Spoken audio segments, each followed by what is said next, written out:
Hello students, I am Rakesh Mishra from Biophilic Concept and I am going to describe about the chapter 2 class 11th. It is very important, and in this video section I will also describe you the NCERT total question and top selected question that may be asked in upcoming competitive examination or in your next upcoming examination. So without delay timing, let I begin to explain you whatever the important points regarding NCERT and top selected question. Listen carefully. Exercise, as you all know, आप सबके पास जो है NCERT की book I hope होगी और उस हिसाब से आप इसको देखेंगे और एक एक क्वेश्चन को आप अपने हिसाब से कर ले जाएंगे. ठीक है. पहला क्वेश्चन है, discuss how classification system have undergone several changes over a period of time. कह रहा है कि सिस्टम ऑफ क्लासिफिकेशन, जो क्लासिफिकेशन का सिस्टम वो टाइम टू टाइम कैसे चेंज होता गया. तो आपको वीडियो के जो हमारा टॉपिक शुरू हुआ था, चैप्टर 2 का पहला टॉपिक था द क्लासिफिकेशन सिस्टम और historical prospective of classification system. इसका वीडियो पड़ा होगा. तो इसमें सबसे पहले आपको क्या मिला होगा, 2 किंगडम क्लासिफिकेशन. किसने दिया था? Carolus Linnaeus. ध्यान रखेंगे. और वो 2 किंगडम क्लासिफिकेशन क्या था? Animalia and Plantae. चाहे प्लांटी एनिमेलिया कहिए. ठीक है. इसके बाद आया 3 किंगडम क्लासिफिकेशन. उसको किसने दिया था? अर्नस्ट हैकल. वीडियो पे आपके स्क्रीन पे फ्लैश हो रहा होगा सबका स्पेलिंग, आप अच्छे से देख लेंगे. अर्नस्ट हैकल. और वो उसमें कौन कौन से क्लासिफिकेशन सिस्टम थे? उसमें थे protista, Plantae and animalia. 4 kingdom classification किसने दिया था? वो दिया था कोपलैंड एंड बार्कली ने. और वो 4 किंगडम क्लासिफिकेशन सिस्टम क्या था? Monera, protista, Plantae and animalia. And last कौन आया? 5 किंगडम क्लासिफिकेशन. उसको किसने दिया था? उसको दिया था R.H. विटेकर ने. और उसमें क्या क्या था? Monera, protista, fungi, Plantae and animalia. तो ये कुल मिलाकर के 4 बार जो है सिस्टम ऑफ क्लासिफिकेशन चेंज हुए. पहले 2 किंगडम क्लासिफिकेशन, फिर 3 किंगडम क्लासिफिकेशन, फिर 4 किंगडम क्लासिफिकेशन और उसके बाद 5 किंगडम क्लासिफिकेशन. कभी कभी 6 किंगडम क्लासिफिकेशन भी आता है. उसको डूलिटल और ग्रे ने दिया था. उसमें मोनेरा को 2 पार्ट कर दिया था. कौन कौन? Archie bacteria, you bacteria. लेकिन वो आपके सिलेबस में नहीं. आपको सिर्फ यही 4 अलग अलग तरह के क्लासिफिकेशन सिस्टम को पढ़ना है. आई होप इसको आप लिख ले जाएंगे, कर ले जाएंगे. नेक्स्ट वीडियो पे आते हैं. नेक्स्ट वीडियो क्या है? State 2 economically important use of heterotrophic bacteria and Archie bacteria. Heterotrophic bacteria कौन होते हैं? हेट्रोट्रॉपिक बैक्टीरिया यू बैक्टीरिया में होते हैं और आर्की बैक्टीरिया ये प्रिमिटिव टाइप ऑफ बैक्टीरिया है. तो हेट्रोट्रॉपिक बैक्टीरिया के आप 2 की यूज आप लिख सकते हैं. जैसे आपके पास होगा लैक्टोबैसिलस लैक्टिस. स्क्रीन पे फ्लैश हो रहा. ठीक है. इससे क्या बनता है? ये कर्ड बनाने में काम आता है. ठीक है. और ये एक्चुअल में मिल्क से कर्ड मिल्क को क्या करता है? कर्ड में कन्वर्ट करता है. इसके अलावा आप नॉस्टॉक एनाबिना के बारे में भी जानते होंगे. स्क्रीन पे फ्लैश हो रहा होगा. नॉस्टॉक एंड एनाबिना वो नाइट्रोजन इनहेंस करता है, यानी कि फर्टिलिटी रेट इनहेंस करता है. Symbiotic bacteria. स्ट्रेप्टोमाइसिस ग्राइसिस ये क्या करता है? इससे स्ट्रेप्टोमाइसिन क्रिएट बनता है जो कि एक एंटीबायोटिक है. तो ये सब कॉमन यूज है. इसके अलावा भी बहुत सारे यूजेज है, आप लिख सकते हैं उसको. आर्की बैक्टीरिया पे आते हैं. आर्की बैक्टीरिया का मेन एग्जाम्पल जैसे आपको पता होगा मिथेनोजीन्स. ठीक है. स्क्रीन पे फ्लैश हो रहा होगा. मिथेनोजीन्स आर्की बैक्टीरिया का एक एग्जाम्पल है जो यूज में आता है. आर्की बैक्टीरिया का मिथेनोजीन्स बैक्टीरिया एक बैक्टीरिया है जो आर्की बैक्टीरिया में आता है. और वो क्या यूज होता है? उससे यूज होता है आपका जो गोबर गैस वगैरह में, बायोगैस प्लांट में उसका यूज होता है. ठीक है. तो इसको आपको दिमाग में बैठा के चलना है. नेक्स्ट पे आर्की बैक्टीरिया में ही हमारा सबसे इम्पोर्टेंट जो पार्ट है वो है थर्मस एक्वेटिकस. आपको बताया गया होगा. एक इम्पोर्टेंट आपको 12 में एक इम्पोर्टेंट कॉन्सेप्ट पढ़ना होगा PCR का, पॉलीमरेज चेन रिएक्शन का कॉन्सेप्ट पढ़ना होगा, जिसमें आपको ये पढ़ना होगा कि बहुत सारे ऐसे बैक्टीरिया हैं जिनके अंदर टेम्परेचर को टॉलरेट करने की एबिलिटी होती है. क्या होती है, टेम्परेचर को टॉलरेट करने की एबिलिटी होती है, जिसकी वजह से वो यूज में आते हैं। तो ये आर्की बैक्टीरिया का एग्जाम्पल 2 हो गया। कौन कौन, एक तो आपका जो है मिथेनोजीन्स, दूसरा थर्मस एक्वेटिकस, और हेटरोटॉपिक बैक्टीरिया का 2 हो गया। कौन कौन, नॉस्टॉक, एनाबीना, स्ट्रेप्टोगाइसिस ग्रीवास, और इसके बाद क्या हो गया, लैक्टोबैसिलस लैक्टिस। चलो आगे आते हैं। नेक्स्ट की मैं बात करूँ, what is nature of cell wall in diatoms. Cell wall जो होता है डाइटम्स का, उसका नेचर क्या होता है, तो वो आपको पता है कि वो सिलिका का बना होता है, सिलिका का बना होता है। डाइटमेसियस अर्थ आप पढ़े होंगे, उसमें क्या होता है, आपको मैं एक इमेज दिखा दे रहा हूँ ताकि आपको समझ में आ जाए। ये जो दिख रहा है, ये ऐसे ही डाइटम्स होते हैं। इसके अंदर क्या होता है, इसके अंदर ऑर्गेनिजम्स होते हैं, और वो जब डाई कर जाते हैं तो ये सोप बॉक्स, ये क्या होता है, सिलिका का बना होता है। किसका बना होता है, सिलिका का। ये सोप बॉक्स यहीं से ओपन हो जाता है और ये अर्थ पे डिपॉजिट होता रहता है। अर्थ पे डिपॉजिट होने के नाते ये एक लेयर बना लेता है, जिसको कहते हैं डाइटमेसियस अर्थ। ये डाइटम्स है, ठीक है, ये प्रोटिस्टा होते हैं। तो आई होप इसका नेचर्स आपको पता चल गया होगा। क्वेश्चन के अकॉर्डिंग क्वेश्चन क्या पूछ रहा था, अभी क्वेश्चन पे आते हैं। क्वेश्चन ये पूछ रहा है कि what is the nature of cell wall in diatoms. The nature of cell wall of diatom is silica, ठीक है। It is packed, it is packed not closely, but even after death it will get separate out and deposit over the earth, that form diatomaceous earth, ठीक है। बहुत important है diatomaceous earth, बहुत important है, इसको आपको दिमाग में रखना है। फोर्थ क्या है, find out what do terms algal blooms and red tide. Algal blooms क्या होता है और रेड टाइड क्या होता है। पहले तो मैं रेड टाइड बता दूं। रेड टाइड जो होता है, कुछ प्रोटिस्ट ऐसे होते हैं, प्रोटोजोआ में ही कुछ प्रोटिस्टा ऐसे होते हैं जिसको बोला जाता है डायनोफ्लैजिलेट्स। डायनोफ्लैजिलेट्स, ऐसा इसलिए क्योंकि उसके पास 2 फ्लैजिला होता है, इस वजह से डायनोफ्लैजिलेट्स बोलते हैं, ठीक है। एग्जाम्पल जैसे गोनियोलॉक्स, आपके स्क्रीन पे फ्लैश हो रहा होगा, गोनियोलॉक्स। ये क्या करता है, रेड कलर का पिगमेंट्स इसके बॉडी पे होता है, तो जिस वाटर में रहेंगे उसका पूरा का पूरा वाटर जो होता है रेड कलर हो जाता है, जिसको बोलते हैं रेड टाइड। तो क्या इसको लिखेंगे, रेड टाइड क्या है, red tide is the red color pattern created by some dinoflagellates, for example goniolox, keep in mind। चलो आगे आते हैं। एल्गल ब्लूम क्या होता है, ये ब्लू ग्रीन एल्गा, कुछ ऐसे ब्लू ग्रीन एल्गा हैं जो वाटर सरफेस पे पूरी तरह से फैल जाते हैं और उसमें ऑक्सीजन की कमी कर देते हैं, इसको बोलते हैं बायोकेमिकल ऑक्सीजन डिमांड, जिसको बीओडी के नाम से भी जाना जाता है, ठीक है। तो ये बहुत इंपॉर्टेंट है, इसको जानना है।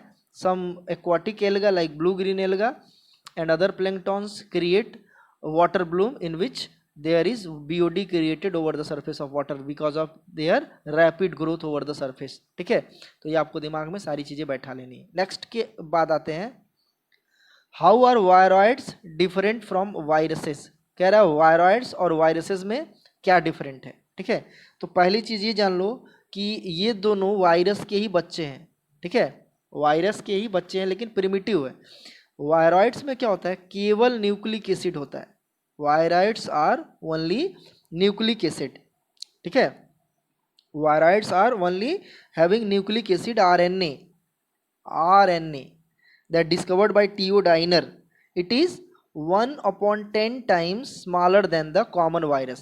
यानी कि वायरॉइड्स क्या होते हैं, सिर्फ और सिर्फ न्यूक्लिक एसिड होते हैं और वो वायरस से 10 टाइम्स क्या होते हैं, छोटे होते हैं, और उसमें सिर्फ न्यूक्लिक एसिड होता है। डिस्कवर किसने किया था, टीओ डाइनर ने। वायरस के ये अंदर होते हैं।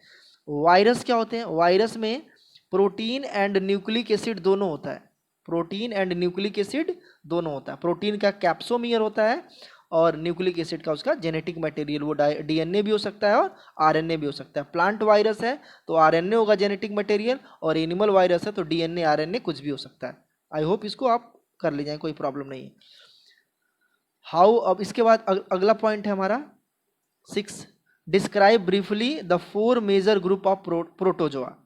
4 मेजर ग्रुप पूछ रहा है प्रोटोजोआ का, ठीक है। तो एक एक करके स्क्रीन पे मैं फ्लैश करा रहा हूं, इसको आप नोट कर लीजिए। पहला जो ग्रुप है वो क्या है, ध्यान से सुनेंगे, क्राइसोफाइटा, स्क्रीन पे फ्लैश हो रहा होगा। Second group dinoflagellates. Third group यूग्लिनोइड। Fourth group protozoan and fifth group slime moulds. पूछा 4, लिख दिया 5, चलो आते हैं 7, प्लांट्स आर ऑटोट्रॉपिक। चलो ठीक है, प्लांट्स ऑटोट्रॉपिक होते हैं। Can you think of some plants are partially heterotrophic. कह रहा है कि क्या आपको मालूम है कि क्या आप सोच सकते हैं कि कुछ प्लांट हेटरोट्रॉपिक भी होते हैं। यस, कौन से प्लांट? इंसेक्टिवरस प्लांट, ठीक है, पीचर प्लांट, नेपेंथीज वगैरह। चलो 8 पे आते हैं, what do terms phycobionts and mycobionts signified. Phycobionts क्या होते हैं, माइकोबियॉन्ट्स क्या होते हैं? देखो लाइकेन में 2 लेयर होता है, ठीक है। लाइकेन में एल्गी टॉप और फंगी बॉटम पार्ट होता है, ये बनाता है लाइकेन। एल्गल पार्ट को क्या बोलते हैं? इसको बोलते हैं फाइकोबियॉन्ट।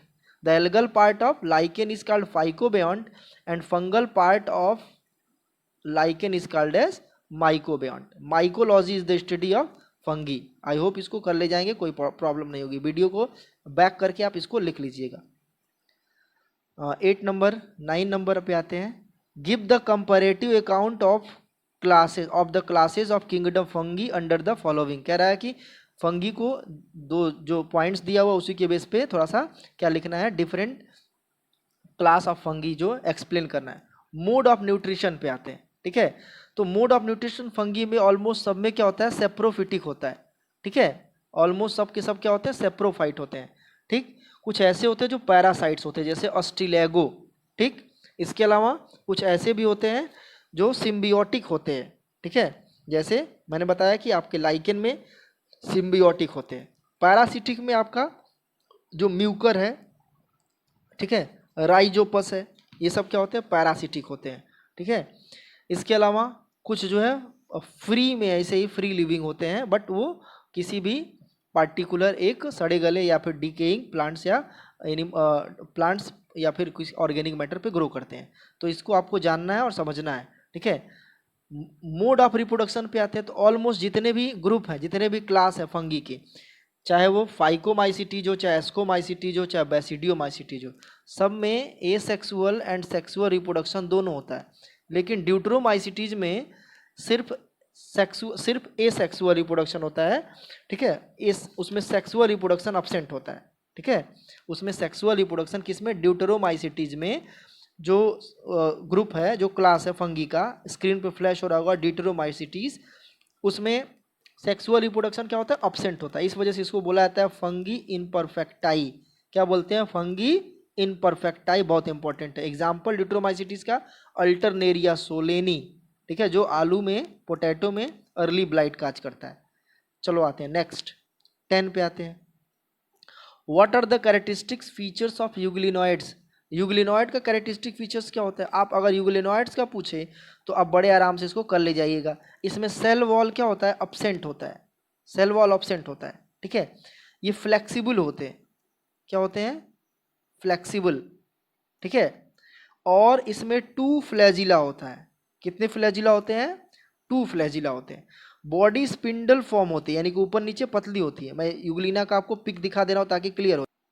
This is Euglena. इसमें आप देखेंगे ये स्पिंडल फॉर्म दिख रहा होगा, ठीक है।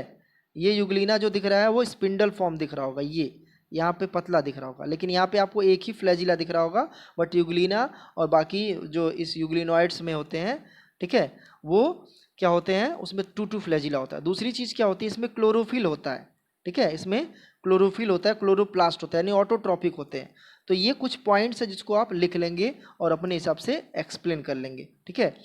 चलो आगे आते हैं, नेक्स्ट की मैं बात करूं, नेक्स्ट क्वेश्चन, नेक्स्ट क्या है, give a brief account of viruses with respect to their structure and nature of genetic material, also name 4 common viral disease. एक तो कोरोना चल रहा है, ठीक है, उसी में पूछ रहा है वायरल डिजीज का कोई 4-5 नाम, तो इसको थोड़ा सा बता दें आपको।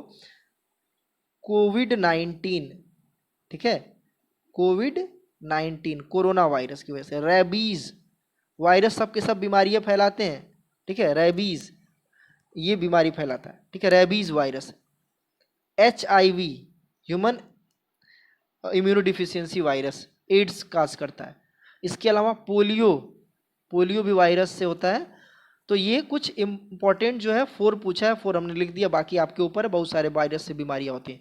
वायरस का मैं एक बार एक्सप्लेन कर दूं, इसका क्या पूछ रहा है, give brief account of viruses with respect to their structure, nature of genetic material. तो अभी मैंने ऊपर बताया था कि वायरसेस जितने भी होते हैं वो उसमें या तो डीएनए होता है या फिर डीएनए आरएनए दोनों हो सकता है, ठीक है।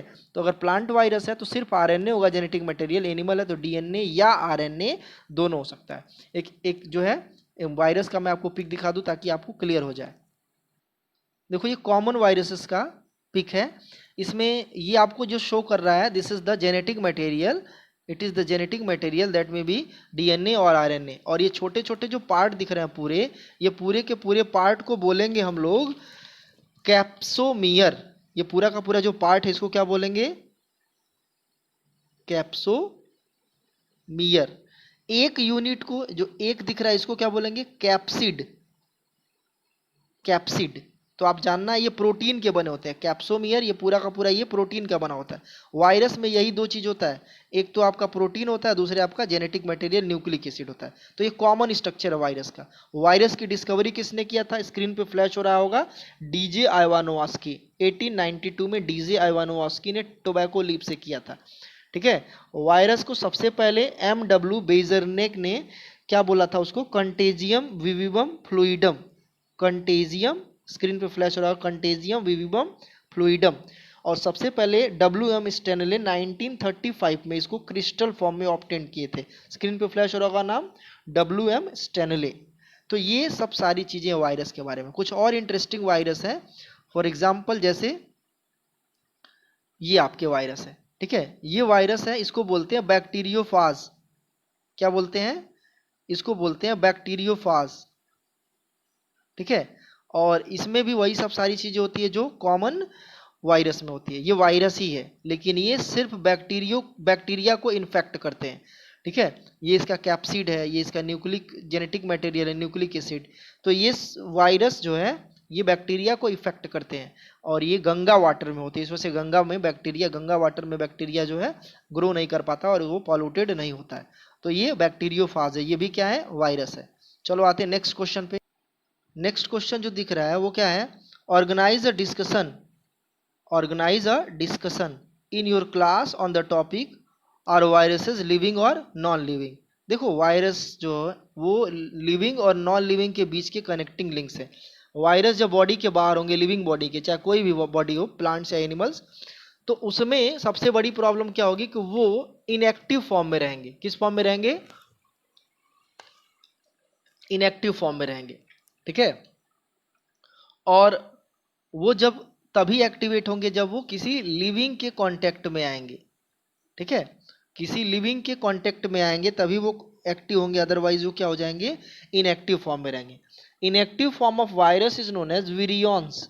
क्या बोलते हैं, inactive form of virus is known as virions, VIRIONS। ये बॉडी के बाहर रहेगा तो इनएक्टिव फॉर्म में रहेगा। यानी कि आप 10 साल 20 साल 25 साल 30 साल कुछ वायरस को कई 100 साल तक पड़े रहते हैं जो वायरस एक्टिवेट नहीं होते हैं, लेकिन जैसे किसी लिविंग बॉडी के कांटेक्ट में आएंगे एक्टिवेट हो जाएंगे। That's why virus is neither living being nor non living. उसको मैंने बताया कि उसको जो है WM स्टैनले 1935 में क्रिस्टलाइन फॉर्म में ऑब्टेन किए थे। यानी कि वो जैसे आपका धूल का कण होता है, धूल के छोटे छोटे पार्ट होते हैं, ग्लास होता है, ठीक है, वैसे ही इसको ऑब्टेन किया था क्रिस्टल के फॉर्म में। चलो आते हैं नेक्स्ट। अब आते हैं हमारे इंपॉर्टेंट क्वेश्चन पे आ जाते हैं। टॉप इंपॉर्टेंट सेलेक्टेड क्वेश्चन है चैप्टर 2 से, कुछ MCQs हैं और कुछ लॉन्ग टाइप आंसर है।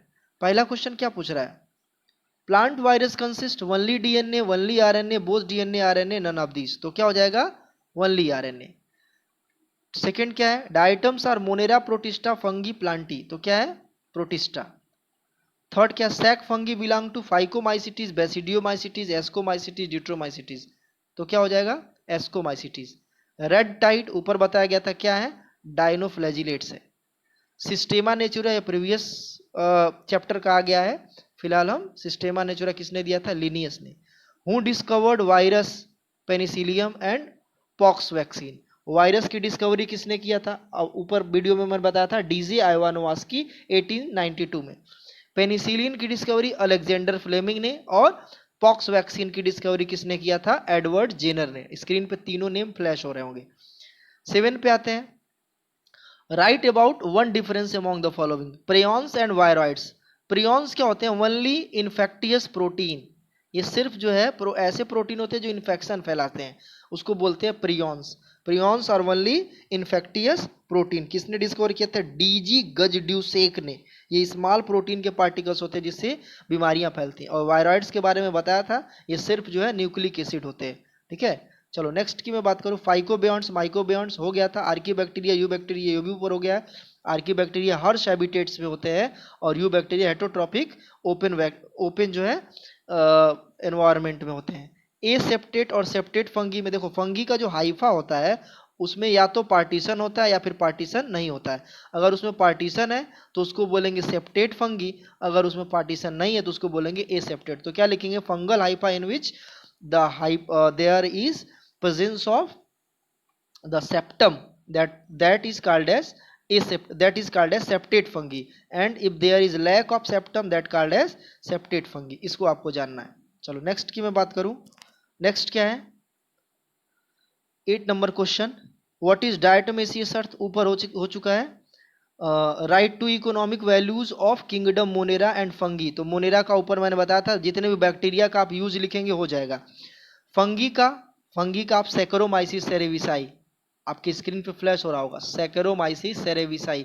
उससे उसको ईस्ट बोलते हैं और उससे क्या निकलता है? वो जो है डॉग प्रोडक्ट जो भी है, जैसे कि केक हुआ, ठीक है, पाव हुआ, ये सब बनाने में काम आते हैं। और सबसे बड़ी चीज़ है, उससे एथिल अल्कोहल का फॉर्मेशन होता है, फर्मेंटेशन होता है। ठीक है, तो उसका यूजेस है।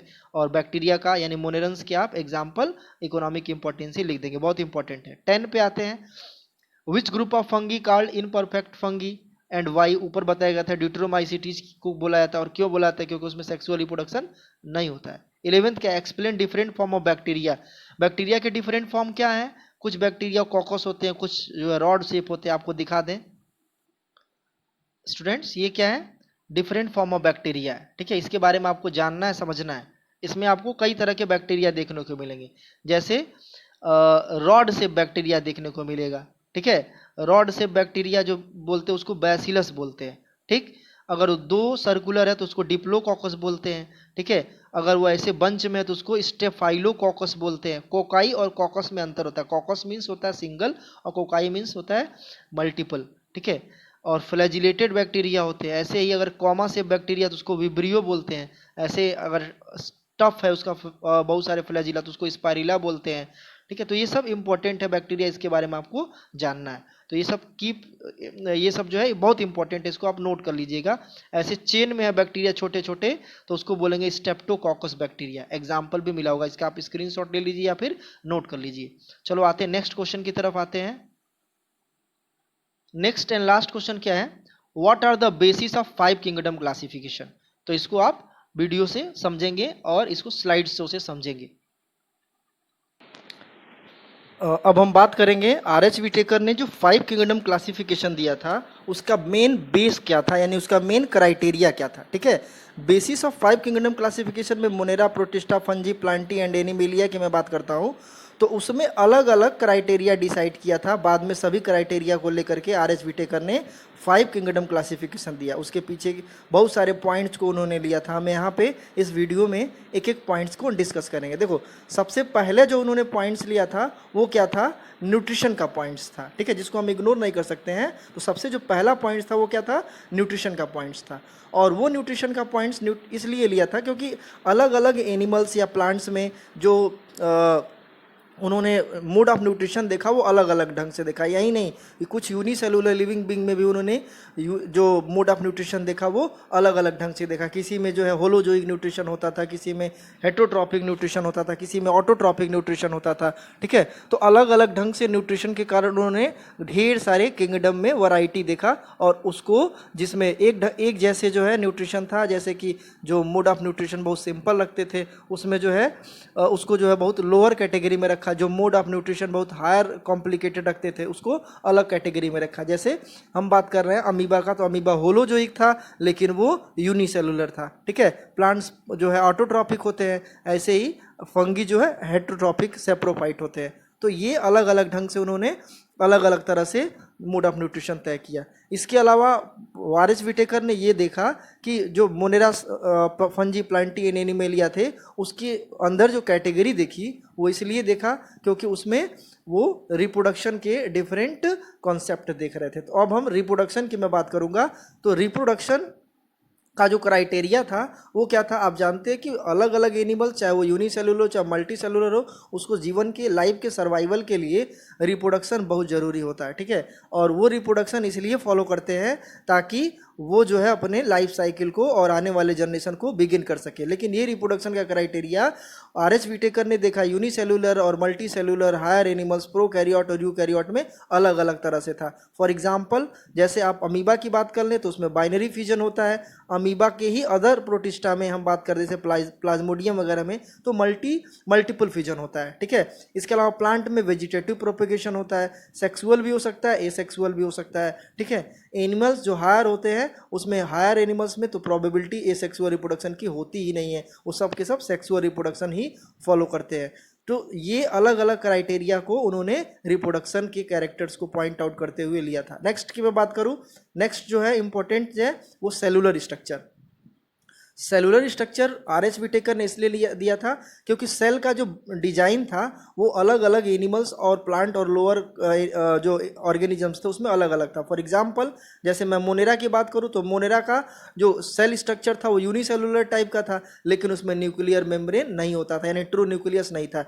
ऐसे ही हम प्रोकैरियोट्स की बात करें तो हम आपका जो है मोनेरा की प्रोटिस्टा की बात करें तो उसमें जो यूनिसेलुलर था बट उसमें क्या था, उसमें न्यूक्लियर मेम्ब्रेन प्रेजेंट था। तो ये बेसिक क्राइटेरिया था। इसके अलावा बाकी के जितने भी एनिमल्स थे या प्लांट्स थे वो हायर थे और वो मल्टी सेलुलर थे, यानी कि वो ट्रू न्यूक्लिएटेड मल्टी सेलुलर थे, जैसे फंजी से लेकर के किंगडम एनिमेलिया तक, ठीक है। नेक्स्ट की जो बात आती है वो आती है सबसे इंपॉर्टेंट चीज़, वो क्या था, वो था सेल थैलस का स्ट्रक्चर। तो ये थैलस क्या होता है, बॉडी डिजाइन की मैं बात करूं, कुछ यूनिसेलुलर थे कुछ मल्टी सेलुलर थे, इसी को बोलते हैं थैलस का स्ट्रक्चर। ये बॉडी डिजाइन का स्ट्रक्चर आप मोनेरा से लेकर के एक बैक्टीरिया की स्टडी से लेकर के एक हायर एनिमल्स तक की अगर बात करते हैं तो उसमें थैलस का स्ट्रक्चर अलग अलग ढंग से होता है, ठीक है। इसके अलावा थैलस की जो चेंजेस देखने को मिला वो क्या था, वो था उसके इम्पोर्टेंट चीज़ों के बारे में, ठीक है। तो सबसे पहले मैं बात करूं, अब नंबर 5 जो उन्होंने लिया था वो क्या था, इवोल्यूशन। इसको मैं बता दूं इवोल्यूशन क्या होता है। एक्चुअली इवोल्यूशन के बेस पे अगर देखें तो उन्होंने मोनेरा को पुट किया सबसे पहले और उसके बाद प्रोटिस्टा को। इसके पीछे का रीजन ये था कि मोनेरा के आने की प्रोबेबिलिटी अर्थ पे सबसे ज़्यादा थी क्योंकि उनका सेल डिजाइन प्रिमिटिव टाइप का था, न्यूक्लियस जो है वो प्रिमिटिव टाइप का था, ये सब सारी चीज़ें थी छोटी छोटी जिसको उन्होंने बेस बनाया और बताया कि ये अर्थ पे आने की प्रोबेबिलिटी इनकी सबसे ज़्यादा है, इसलिए टॉप पे रहेंगे। और धीरे धीरे जो प्रोटिस्टा थे उसके जो बॉडी डिजाइन थे उसमें थोड़ा सा कॉम्प्लिकेशन उन्होंने देखा, थोड़ा सा कॉम्प्लिकेशंस देखा, इस वजह से प्रोटिस्टा के बाद रखा। ऐसे ही प्लांटी फंजी एनिमेलिया को उन्होंने कैटेगरी वाइज इवोल्यूशन के बेस पे रखा था जिसको फाइलोजेनेटिक इवोल्यूशन कहते हैं। Thank you.